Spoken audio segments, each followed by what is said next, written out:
Hola, mi amigo querido, qué alegría, estamos comenzando un nuevo trimestre. Antes de entrar al comentario, quiero decirte una cosa, mira, yo realmente agradezco a Dios porque entre las cosas bonitas que Él me dio en esta vida es el amor de ustedes. A veces me encuentro con personas así en los aeropuertos corriendo, a veces estoy perdiendo el avión y alguien pasó muy bien y yo no puedo darle toda la atención porque estoy corriendo. Pero ustedes son tan cariñosos, tan buenos. Y hay mucha gente que se está aprovechando de eso. ¿Sabes por qué? Abren Facebook, páginas de Facebook con mi nombre. Se hacen pasar por mí.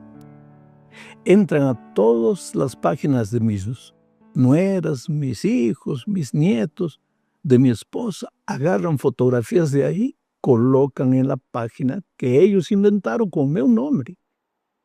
¿Y qué sucede? Piden ofrendas. El otro día llegó una ofrenda aquí a la División Sudamericana diciendo que era una ofrenda para un orfanato que yo dirigía. Yo no dirijo ningún orfanato. Y te digo una cosa, yo nunca pido ofrendas en mis redes. Entonces, cualquier pedido de ofrenda que tú veas en Facebook, en YouTube, no es mío. Yo no hago eso. Y hay mucha gente que yo no quiero pensar que son gente mala, pero gente que se aprovecha del amor y del cariño que ustedes tienen por mí para estar pidiendo dinero. Por favor, es solo una advertencia. Ahora sí, vamos a entrar a la lección número 1 para el 4 de abril del año 2026. Y el título es Evalúate. Sabes, hoy empezamos un nuevo trimestre. El título general de la lección para todo el trimestre es Creciendo en nuestra relación con Dios. Y el título para esta semana, el título específico es Evalúate. Es decir, piensa y reflexiona. ¿Cómo estás espiritualmente? Permíteme entonces comenzar este estudio con una pregunta que no es teológica, es más bien una pregunta personal y trascendente. La pregunta es, ¿cómo está hoy tu relación con Dios? Piensa bien en la pregunta. No es cómo estaba hace años, ni cómo estaba tu experiencia con Cristo cuando te convertiste, ni tampoco cómo debería estar tu experiencia espiritual, sino cómo está en la realidad hoy. Te voy a contar una experiencia interesante para reflexionar. Hace algún tiempo, un matrimonio celebraba su aniversario de número 40.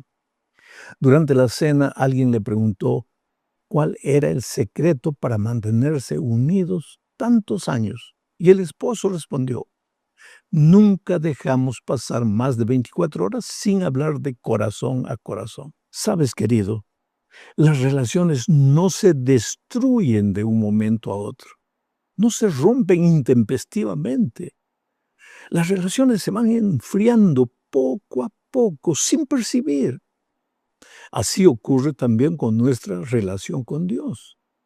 No es que dejamos de creer de un momento a otro en Dios. No es que abandonamos necesariamente la iglesia en un momento. Apenas dejamos de hablar diariamente con Dios de corazón a corazón y un día, cuando ni siquiera imaginas, ya estás en el pantanal de la tibieza espiritual. Vamos a empezar entonces este estudio hablando del primer subtítulo de la lección, nuestra condición. Sabes, es interesante y dolorosa la manera como Jesús describe nuestra condición espiritual. Jesús habló de esta condición en Apocalipsis 3, 15 y 16. Mira lo que dice, voy a leer el texto. Yo conozco tus obras, que ni eres frío ni caliente. Ojalá fueses frío o caliente, pero por cuanto eres tibio y no frío ni caliente, te vomitaré de mi boca. Oh, mi amigo querido, esta expresión, te vomitaré de mi boca, es una expresión fuertísima, pero estas palabras vienen de un corazón que ama. Es una especie de diagnóstico divino. Jesús en Apocalipsis capítulo 3, versículos 17 y 18 dice lo siguiente, y es algo que te puede incomodar. Mira, voy a leer el texto. Porque tú dices, yo soy rico y me he enriquecido y de ninguna cosa tengo necesidad. Y no sabes que tú eres un desventurado, miserable, pobre, ciego y desnudo. Mira, si reflexionas en este versículo, observarás que el problema de la iglesia de los últimos días, simbolizada por la Odisea, no es rebelión abierta, tampoco es apostasía explícita. El problema es autosuficiencia. Es la conformista manera de pensar, estoy bien, no soy tan malo, Dios entiende, con lo que hago es suficiente y tantos otros argumentos que inventamos para defender nuestra tibieza. Pero la realidad es que nos encontramos lejos de Dios y vagamos en el desierto de nuestra autosuficiencia sin percibir que nos encaminamos hacia la muerte. Permíteme contarte algo. Un hombre se sentía perfectamente sano. No tenía dolor ni síntomas visibles de nada. Fue al médico solo por rutina, pero después de algunos estudios, el diagnóstico fue devastador. Una enfermedad avanzada, de modo silencioso e inadvertido, estaba consumiendo completamente su vida. Lo más peligroso de esta situación no era la enfermedad, sino el hecho de que él no la sentía. Bueno, querido, la tibieza espiritual es de esa manera. No duele, no alarma, no grita, pero es peligrosa. Y Jesús, como el médico del alma, nos dice la verdad. No para condenarnos, sino para salvarnos. Y ahora esto nos lleva al segundo punto del estudio de esta semana, bajo el subtítulo de amonestación, arrepentimiento y recompensa. En esta parte hablaremos del amor que corrige. En el versículo 19 de Apocalipsis 3, Jesús dice, yo reprendo y castigo a todos los que amo. Sé pues celoso y arrepiéntate. Vamos a pensar en esta ilustración. Un padre ve a su hijo pequeño acercarse demasiado a una fogata y le grita con fuerza, detente, para. El niño se asusta por el tono fuerte del padre, pero ese grito lo salva de una quemadura grave. El tono fuerte del padre no era enojo, era amor urgente. Bueno, así es con Dios. Cuando Él confronta nuestra tibieza, no es rechazo, es rescate. La cruz es la prueba más grande de que Él no se rinde contigo ni conmigo. Él no se desanima, no nos abandona. Jesús no murió por gente perfecta. Jesús murió por los tibios, por los indiferentes. Murió por ti y por mí. Y lo único que desea es salvarte. Así que cuando Él dice, te vomitaré de mi boca, porque eres tibio, porque no eres frío ni caliente, porque eres orgulloso, no es que está contra nosotros, al contrario, es un grito desesperado de amor, quiere despertarnos, sacudirnos, hacernos pensar.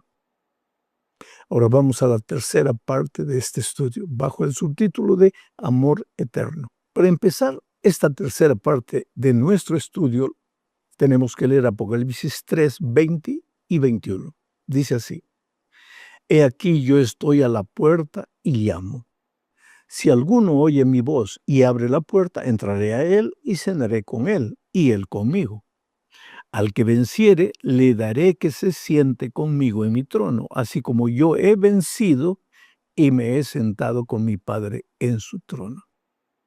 Oh, mi amigo, no puede haber una figura que ilustre mejor la realidad de la experiencia maravillosa que Jesús quiere y anhela vivir contigo.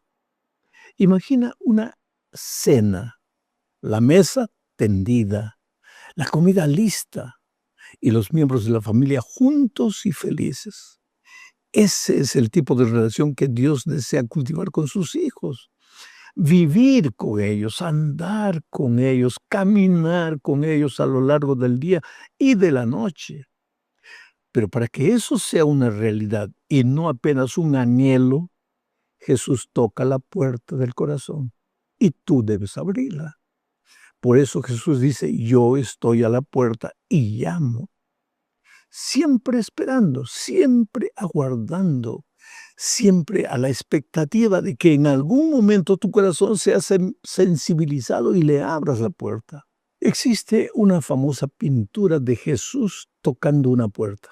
Debes haberla visto alguna vez.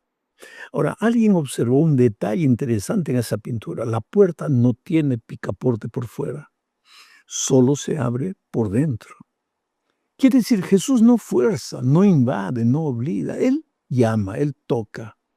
Él está siempre llamando a tu corazón, a veces durante años. A veces lo escuchas en una predicación, en una crisis, en una pérdida, en una noche de soledad, pero pospones, no te entregas, no te rindes. Sin embargo, todos debemos entender algo serio. No abrir la puerta también es una decisión. Jesús promete, entraré a Él y cenaré con Él. Eso significa relación e intimidad. Esto es comunión verdadera.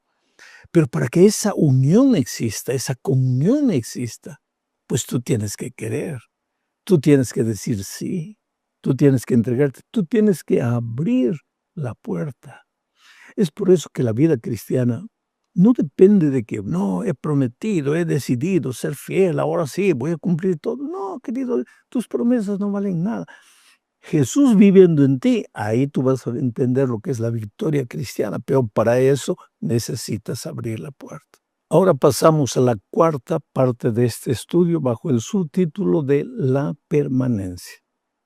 Y aquí veremos que lo importante de la vida cristiana no es solo comenzar, sino permanecer. Jesús dijo en Juan 15, versículo 4, yo soy la vid, vosotros los pámpanos.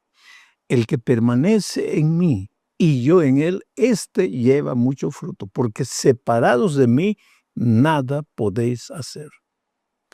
Para entender esta ilustración, corta una rama verde de un árbol y colócala en un florero.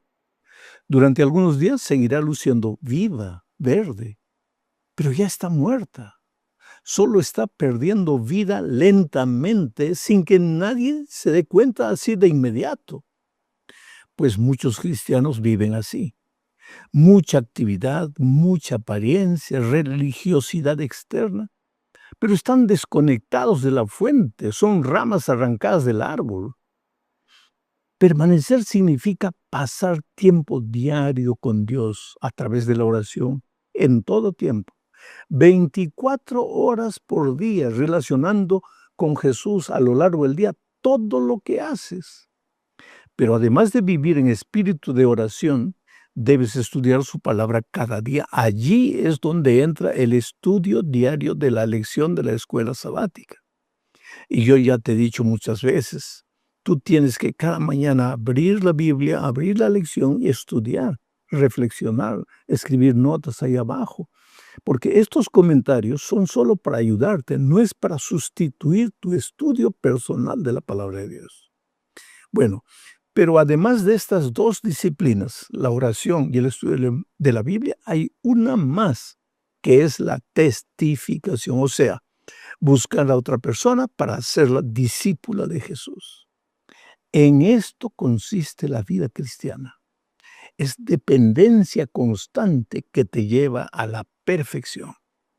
La perfección no es un punto al que llegas, es un camino que recorres con Jesús. Perfección es conexión con Cristo. Y cuando hay conexión, pues los frutos aparecen. Y tu vida va a ser una vida coherente entre la teoría y la práctica. Bueno, llegamos a la última parte de este estudio hablando de la savia del Espíritu. La vid produce vida porque la savia fluye del tronco. Imagina un campo reseco, meses sin lluvia. La tierra está dura, parece muerta. Pero cuando la lluvia cae, en pocos días brota la vida de nuevo. El Espíritu Santo es esa lluvia. Sin Él intentaremos cambiar, prometeremos mejorar, pero siempre volveremos a lo mismo. Ahora, con Él, con el Espíritu Santo, el corazón se suaviza. Los deseos cambian y la vida florece. Y Jesús prometió que el Padre dará el Espíritu Santo a quienes lo pidan. La pregunta no es si necesitamos o no del Espíritu. La pregunta es si estamos dispuestos a pedirlo. Permíteme terminar esto con una historia. Un viajero llegó a tiempo a una estación de tren. El tren ya estaba por salir, pero el pasajero se encontraba indeciso entre ir al baño o subir al tren. Pensó que en el tren podía no haber baño, así que se distrajo por un momento. El conductor gritó, último llamado. El hombre dudó unos segundos y el tren partió. Este hombre no perdió el tren por ignorancia. Él sabía que el tren iba a partir, lo perdió por indecisión. Hoy Jesús te llama. No sabemos cuánto tiempo más te va a llamar. Un día tú y yo estaremos delante de Él y lo único que importará es si abrimos la puerta cuando Él llamó. Tal vez hoy reconozcas que te has enfriado. Tal vez nunca abriste completamente tu corazón. Pero escucha esto. Con amor eterno te he amado. Dios no ha perdido el interés en ti. Hoy puedes decir, Señor, mi relación contigo no es lo que debería ser. Pero por eso hoy te abro mi corazón. Por favor, entra, lléname con tu espíritu, enséñame a permanecer en tu amor.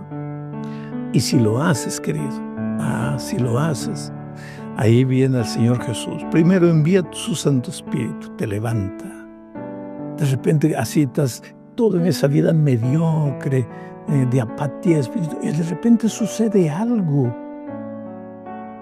Amaneces con ganas de vivir, con ganas de recomenzar.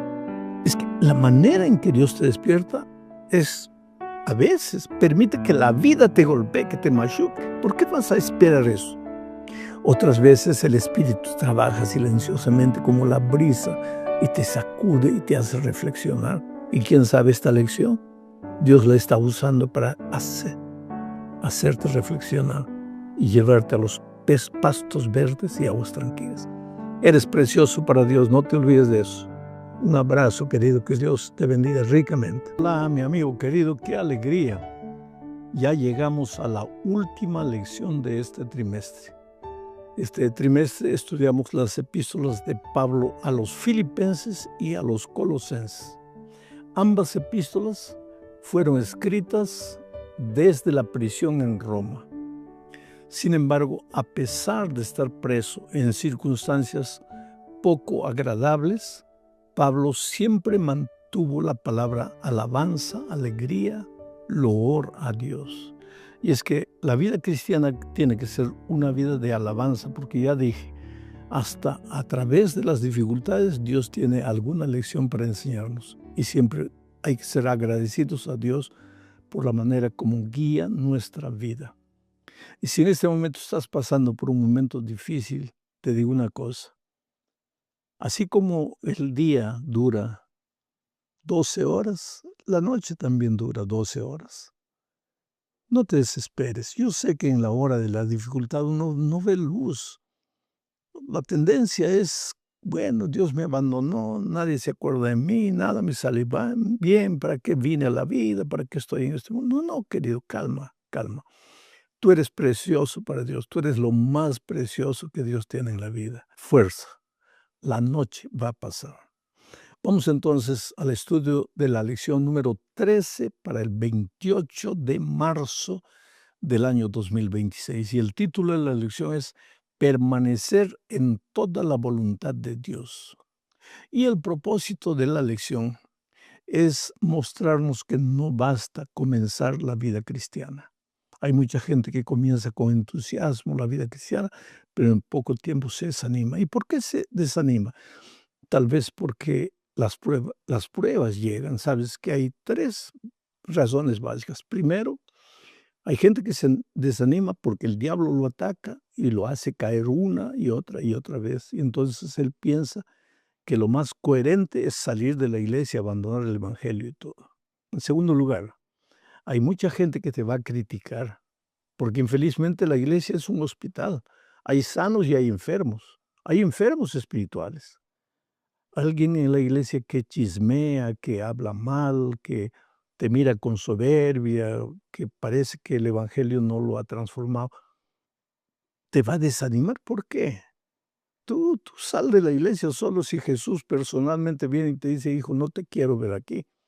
Pero que los hombres te hagan algo y eso sea motivo para que salgas, no, no, tú sigues adelante. Y en tercer lugar, pues son las pruebas de la vida. Hay mucha gente que es probada terriblemente, no resiste a las pruebas y finalmente se desanima y abandona la iglesia. Que Dios te bendiga para permanecer fiel hasta el fin. Entonces vamos a la primera parte de nuestro estudio bajo el subtítulo de Lecciones de Evangelización. En realidad, la última parte del capítulo 4 de Colosenses son saludos, pero dentro de esos saludos hay algunos mensajes interesantes que debemos tener en cuenta. Pablo escribe esta epístola desde la prisión. Él ya no puede evangelizar personalmente porque está preso, pero envía algunos amigos suyos para hacer lo que él no puede hacer, para predicar y llevar primero las cartas y llevar también el mensaje hablado a través del ministerio de sus amigos.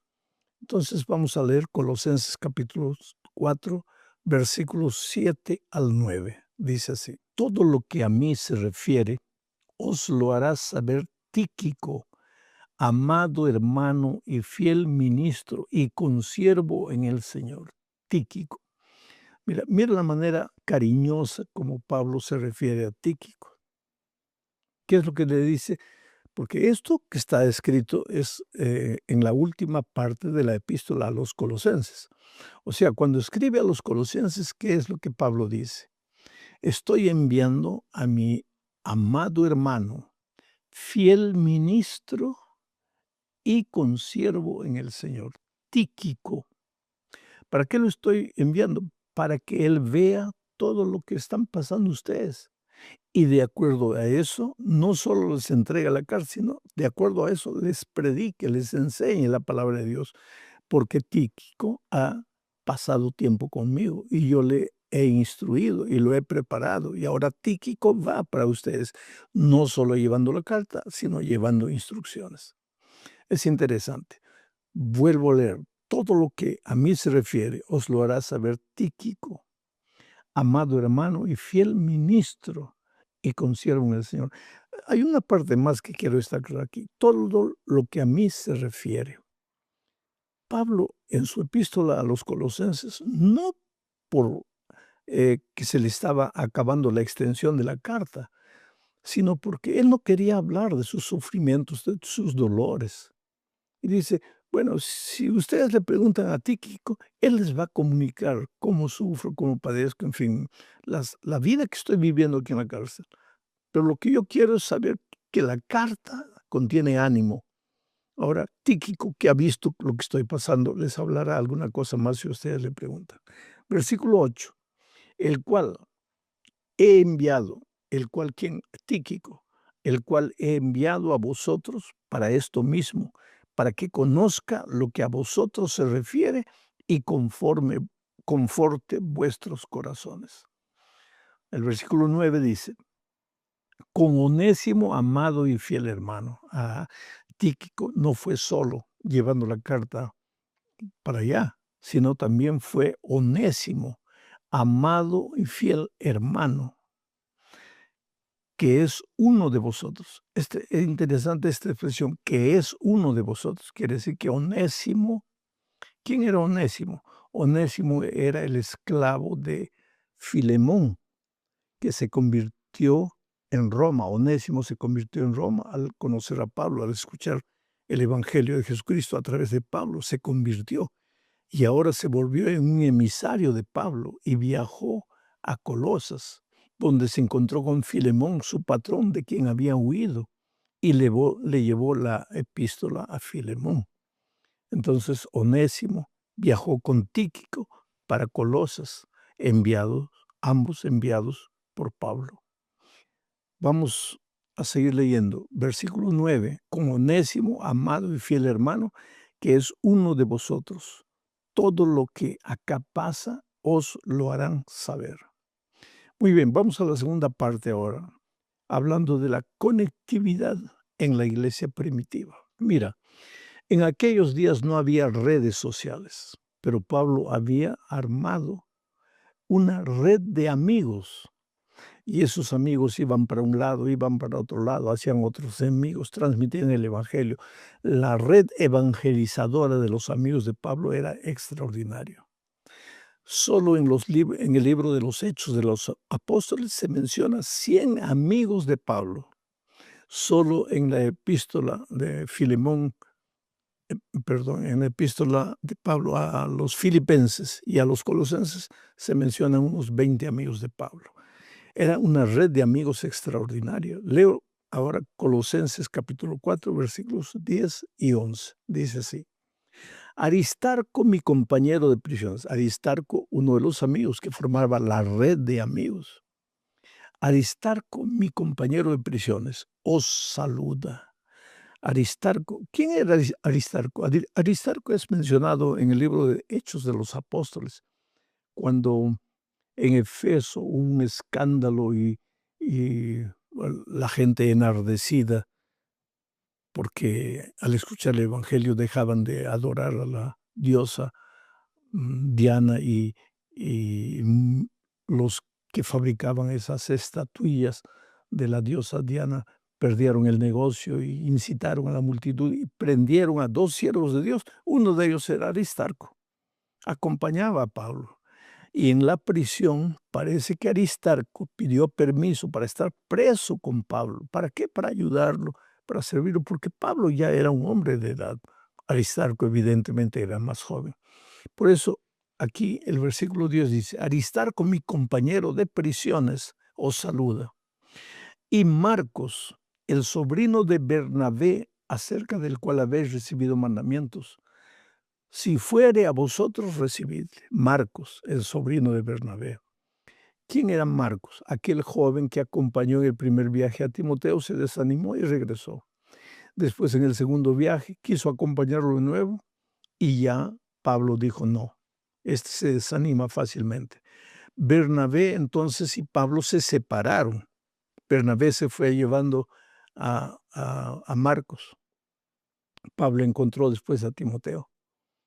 Pero más tarde, cuando envejece, Pablo menciona a Bernabé y prepara el terreno en Colosas para que vaya Marcos. Mira lo que dice: del cual, refiriéndose a Marcos, del cual habéis recibido mandamientos. Si fuere a vosotros, recibidle. Él, Pablo, que años atrás no quiso que Marcos los siguiese, ahora reconoce que Marcos es un hombre extraordinario en la predicación del evangelio. Eso quiere decir que un error de algún joven no lo condena para siempre. Eso quiere decir que si tú has fallado, si yo fallé en mi vida en algún momento, eso no nos condena para siempre. Siempre hay una oportunidad para levantarse, para continuar, para corregir lo que sea errado. Qué lección tremenda nos da Marcos aquí. Versículo 11, sigo leyendo. Y Jesús, llamado justo, que son los únicos de la circuncisión que me ayudan en el reino de Dios y han sido para mí un consuelo. Jesús, llamado el justo, otro amigo de la red de amigos de Pablo. Aquí dice que Marcos y Jesús, llamado el justo, ambos eran judíos que se habían convertido al cristianismo, porque los otros, Aristarco y todos, eran gentiles que se habían convertido al cristianismo, pero Marcos y Jesús, llamado el justo, eran judíos que se habían convertido al cristianismo. Y lo que me impresiona aquí dice es que ellos le ayudaban a Pablo a construir el reino de Dios. Quiere decir, el reino de Dios está formado por seres humanos, pero mientras el reino de Dios permanezca en esta tierra, va a necesitar muchas veces de una estructura física que la iglesia cristiana primitiva no la tenía de forma completa, pero que a medida que el tiempo fue pasando, pues fueron necesarios todo lo que hoy tenemos, ¿no? Una estructura física. De cierta manera parece una empresa, pero ahí está el peligro. Somos reino de Dios, no somos reino de los hombres. Cuando Cristo venga de la estructura física, no va a ir nada, ni un ladrillo va a ir para el cielo. Cristo viene solo para llevar a los seres humanos.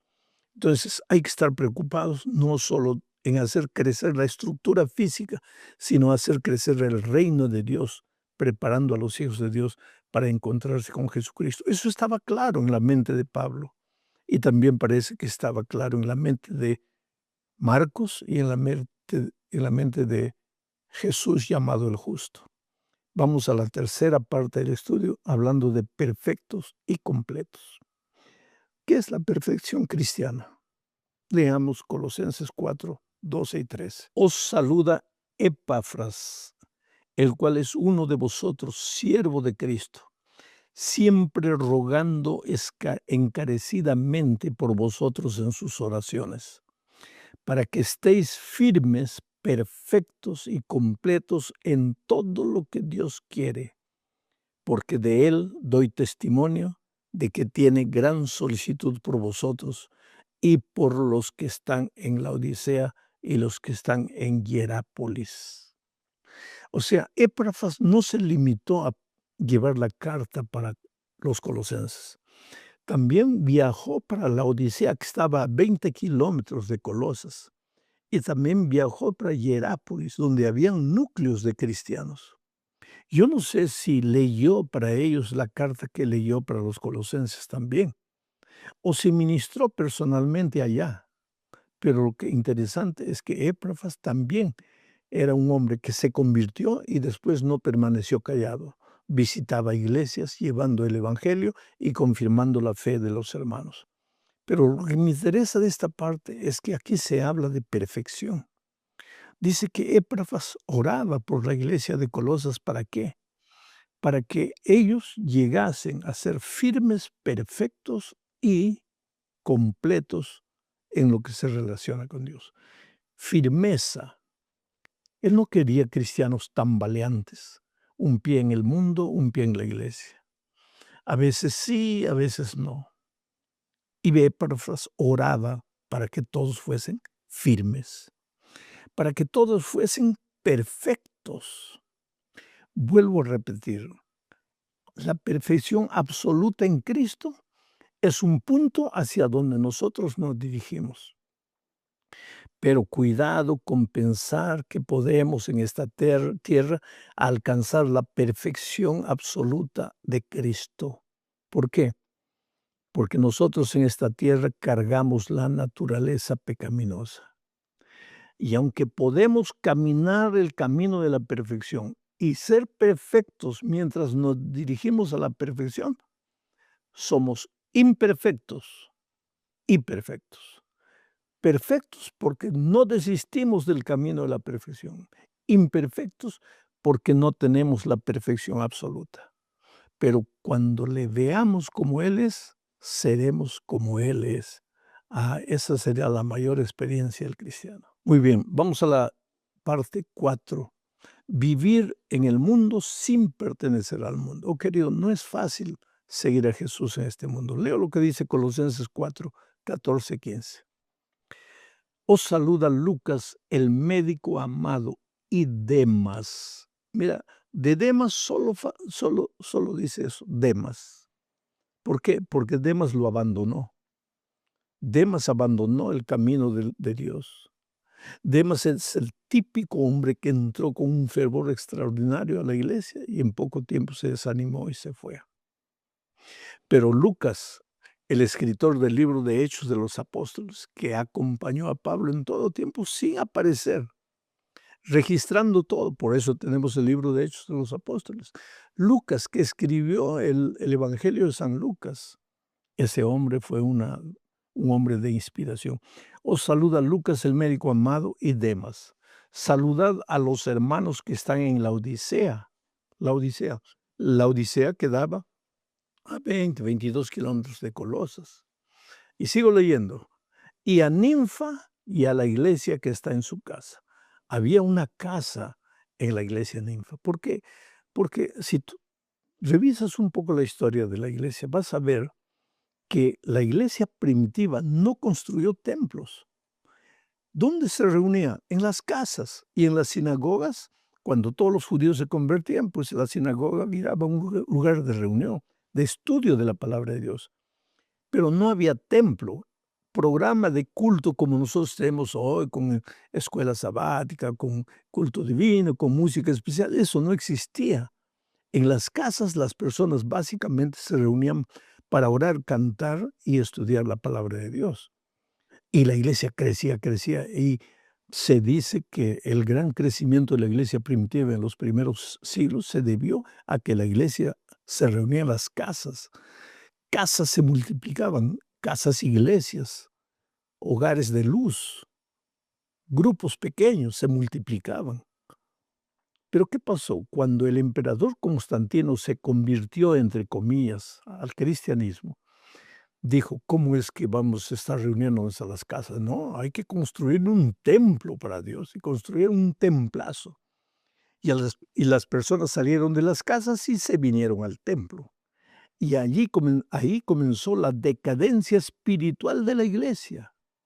Porque en las casas ellos mantenían el fervor cristiano y el fervor misionero. Pero en el templo, pues en un templo de 1000, ¿cuántos participan? 50, 100 y 900 miran el programa. La iglesia se ha vuelto un club religioso, no puede ser así. La iglesia es una iglesia misionera. Es por eso que las iglesias que se organizan en grupos pequeños, que se reúnen los sábados en la iglesia, pero durante la semana se reúnen en las casas, son las iglesias que más crecen en nuestros días. Bueno, mi hermano querido, llegamos al final de esta lección hablando de la gracia maravillosa de Jesucristo. Un mensaje para la Odisea. ¿Qué dice Colosenses 4, 16 al 18? Cuando esta carta haya sido leída entre vosotros, haced que también se lea en la iglesia de los laodicenses, y que la de Laodicea la leáis también vosotros. Decid a Arquipo, otro amigo de Pablo, mira, que cumplas el ministerio que recibiste en el Señor, la salutación de mi propia mano de Pablo, acordaos de mis prisiones. La gracia sea con vosotros. Hay algunas cositas que necesito decir aquí. En primer lugar, ¿quién era Arquipo? Parece que Arquipo era hijo de Filemón y Apia. ¿Te acuerdas que Onésimo era siervo de Filemón, que se escapó, se convirtió en Roma y volvió llevando la epístola a Filemón? Bueno, Filemón y Apia eran una pareja y el hijo era Arquipo, que tenía un ministerio especial. Y Pablo le dice que él no abandone ese ministerio. Otra cosa, la carta a los colosenses, de acuerdo con este texto, también fue leída para la Odisea. Y la carta de la Odisea para los colosenses. ¿Pero qué carta? Tal vez la carta de Juan, porque no tenemos registro de una carta que Pablo le haya escrito a los de la Odisea.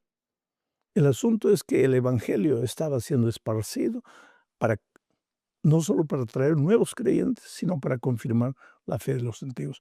Me impresiona la manera como termina la epístola. Dice, la gracia sea con vosotros. Amén.